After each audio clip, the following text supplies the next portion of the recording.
আপনারা দেখছেন জেলা সংবাদ টিভি, খবর সব সময়।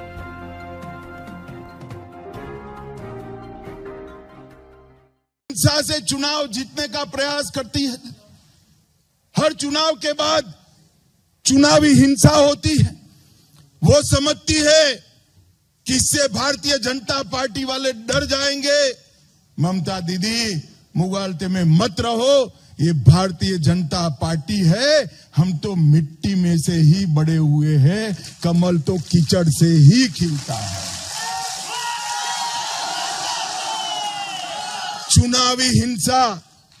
चुनावी हिंसा करना भूल जाइए। गत विधानसभा के बाद जो हिंसा करी, सुप्रीम कोर्ट ने, हाई कोर्ट ने ऑर्डर किए और आपकी पूरी कैडर आज पुलिस थानों का धक्का खा खा कर परेशान हो गई है। भाइयों और बहनों, मैं आज भारतीय जनता पार्टी के कार्यकर्ताओं का आह्वान करने आया हूं। श्रीमान नड्डा जी यहां बैठे हैं। नड्डा जी हो या मोदी जी, सभी लोग जानते हैं आपको किस प्रकार का संतरास आपको सहन करना पड़ा है, किस प्रकार का अत्याचार सहन करना पड़ा है।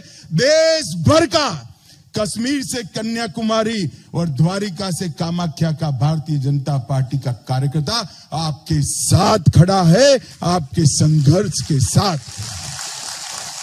और मैं आज कहकर जाता हूं कि बंगाल का वैभव पुनः प्राप्त करना है, नेताजी की कल्पना का सोनार बांग्ला बनाना है, कवि गुरु की कल्पना का बंगाल बनाना है, तो यहां पर कमल फूल खिलाना बहुत जरूरी है। पहुंच गया। आर्थिक क्षेत्र में बहुत बड़ी छलांग मोदी जी के नेतृत्व में लगी है। इंफ्रास्ट्रक्चर में भारत के हर राज्य में विकास हो रहा है।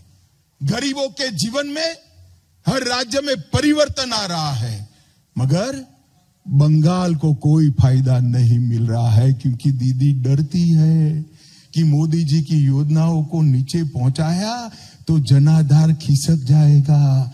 अरे दीदी, जनाधार खिसक चुका है। बंगाल की जनता तय कर कर बैठी है कि अब की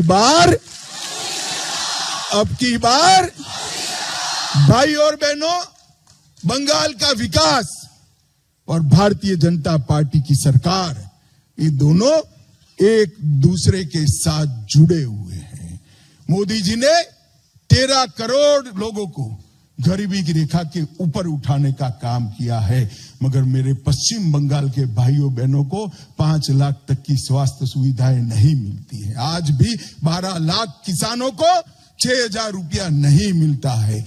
मोदी जी की योजनाओं को ममता दीदी जमीन तक नहीं पहुंचने। उनका पॉलिटिसाइजेशन हो गया है, एडमिनिस्ट्रेशन का राजनीतिकरण हुआ है, राजनीति का अपराधीकरण हो गया है, गुंडों के हाथ में राजनीति पड़ गई है और भ्रष्टाचार को इंस्टीट्यूशनलाइज कर दिया गया है। हर चीज में कट मनी और कट मनी लेकर क्या करते हैं, विदेश ले जाते हैं, महल नुमा बंगलो बनाते हैं और फिर हवाई चप्पल पहनकर घूमते हैं।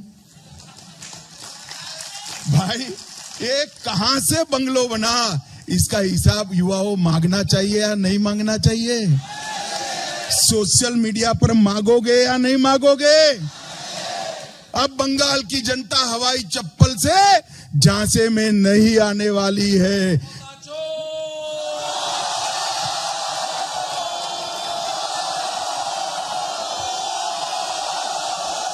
अब जनता हवाई चप्पल के झांसे में नहीं आएगी। एक करोड़ों के बंगले का हिसाब मांगेगी, कट मनी का हिसाब मांगेगी, सिंडिकेट का हिसाब मांगेगी, घुसपैठ माफियाओं का हिसाब मांगेगी, कोल माफियाओं का हिसाब मांगेगी। और ममता दीदी, ये हिसाब देना पड़ेगा। है देश के हर राज्य में भारतीय जनता पार्टी की सरकार बने, हमारे सिद्धांतों की सरकार बने, वो हमारा लक्ष्य है। मगर बंगाल उसमें सबसे ज्यादा महत्वपूर्ण है, क्योंकि पश्चिम बंगाल में भारतीय जनता पार्टी की सरकार बनने का मतलब है घुसपैठ पूर्णतया रुक जाना और घुसपैठ को सील कर देना। पश्चिम बंगाल में भारतीय जनता पार्टी की सरकार बनने का मतलब है गाय की तस्करी रोक देना। पश्चिम बंगाल में भारतीय जनता पार्टी की सरकार बनने का मतलब है शरणार्थी जो आए हैं उनको सीएए के माध्यम से नागरिकता दे देना। और दीदी कई बार हमारे शरणार्थी भाइयों को गुमराह कर रही कि सीएए होगा नहीं होगा, कानून बनाकर रुक गए।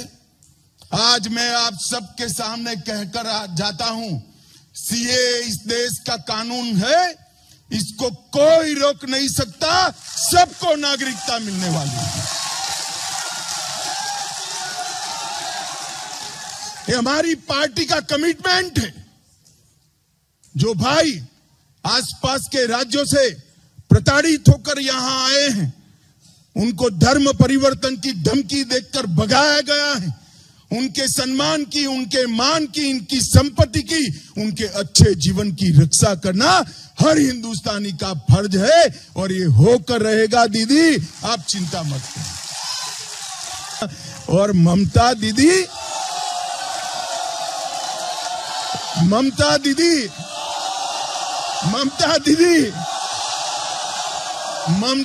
जवाब देने को तैयार नहीं है। उनमें हिम्मत नहीं है कि कोलसे की स्मगलिंग करने वालों को पार्टी से निकाल बाहर कर। उनमें हिम्मत नहीं है जिन्होंने नौकरी देने में पैसा खाया उनको पार्टी का नोटिस भी थमा दे। वो तो उनको गुरु बताती है, पार्टी का सिपाही बताती है।